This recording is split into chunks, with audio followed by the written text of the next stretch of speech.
Assalamualaikum warahmatullahi wabarakatuh. Perkenalkan, nama saya Lantip Nuriksan dari kelas TI 23CA1 dengan NIM 312310519. Pada kesempatan kali ini saya akan membuat podcast untuk memenuhi nilai UAS agama Islam dengan tema talak dalam agama Islam. Dan di samping saya sudah ada rekan diskusi kita yang luar biasa, Mas Dani. Ya, Assalamualaikum warahmatullahi wabarakatuh. Perkenalkan, di sini saya Ahmad Dani. Dan di sini saya akan menemani podcast Mas Lantip kali ini, dan juga di sini saya sebagai host. Nah, langsung saja kita ke topiknya ya, Mas. Ya. Nih, topik kali ini sih kita bahas yang agak seru dan berat sih. Sering dianggap tabu, tapi penting banget buat dipahami, yaitu soal talak atau perceraian dalam Islam. Nah, karena banyak nih kasus di masyarakat yang asal ucap kata cerai tanpa tahu konsekuensi hukumnya. Nah, sebenarnya pandangan Islam soal talak itu gimana sih, Mas? Iya, bener banget. Jadi gini, secara bahasa, talak itu artinya melepas ikatan.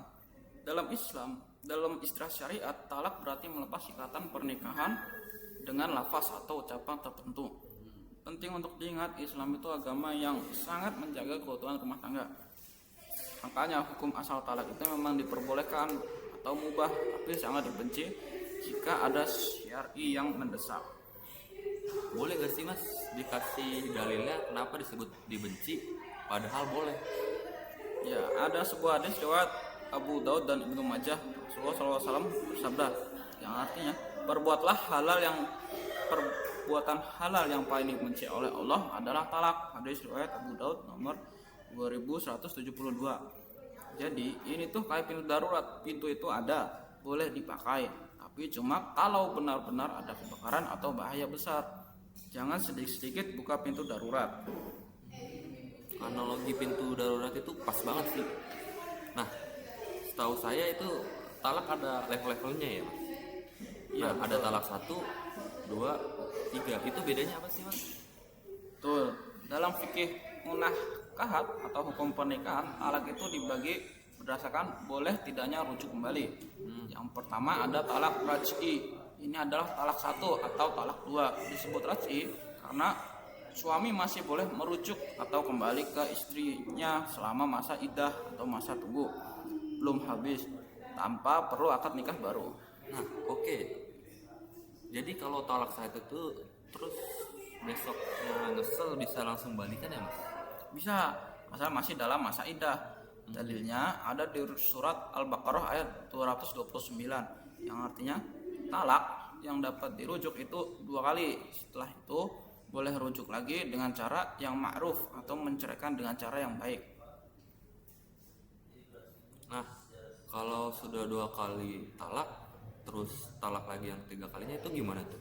Itu masuk ke jenis apa tuh talaknya? Nah, itu masuk jenis kedua, namanya talak ba'in. Talak ba'in ini terbagi 2 lagi. Ba'in sugro atau kecil, ini terjadi kalau masa iddah dari talak raj'i sudah habis, tapi suami belum mengajak rujuk. Kalau mau balik, akad harus akad nikah ulang dan mahar baru. Yang kedua adalah bayi kubro atau besar. Ini adalah talak 3. Di sini suami nggak boleh lagi rujuk atau nikah ulang sama mantan istrinya, kecuali istrinya sudah menikah dengan laki-laki lain, berhubungan suami istri, lalu bercerai secara alami dan habis masa iddahnya. Wah, berat ya, Mas, ya syarat buat talak 3. Jadi kayak udah nggak bisa benar-benar buat main-main ya. Iya, sangat berat. Makanya Islam membatasi talak itu maksimal 3 kali supaya suami nggak mempermainkan istri. Sedikit-sedikit cerai, sedikit-sedikit rujuk. Tadi sempat disinggung soal masa iddah ya, Mas. Boleh dijelaskan sedikit gak kenapa perempuan harus menunggu dulu atau iddah setelah ditalak? Kenapa nggak langsung bebas aja gitu? Masa iddah itu punya hikmah besar secara biologis, itu untuk memastikan rahim bersih atau tidak hamil supaya nasab anaknya jelas. Tapi secara psikologis, masa iddah itu adalah masa berpikir. Allah Subhanahu wa taala berfirman di surat At-Talaq yang artinya janganlah kamu keluarkan mereka atau istri dari rumahnya. Jadi selama masa iddah talak raj'i, istri itu sebaiknya tetap tinggal di rumah. Tujuannya apa? supaya hati suami melunak, rindu dan akhirnya membatalkan percayaan itu. Oh, saya baru sadar. Jadi justru jangan langsung diusir pulang gitu ya mas ke orang tua ya. Tepat sekali. Masyarakat kita sering salah kaprah, baru bilang talak istri langsung angkat koper. Padahal Islam menyuruh tahan dulu di rumah selama iddah. Siapa tahu Allah membolak-balikan hati mereka untuk rujuk. Kecuali tentu saja jika KDRT atau bahaya yang mengancam. Lalu ada juga kan istilah talak sunni dan talak biiddi. Itu apa tuh mas?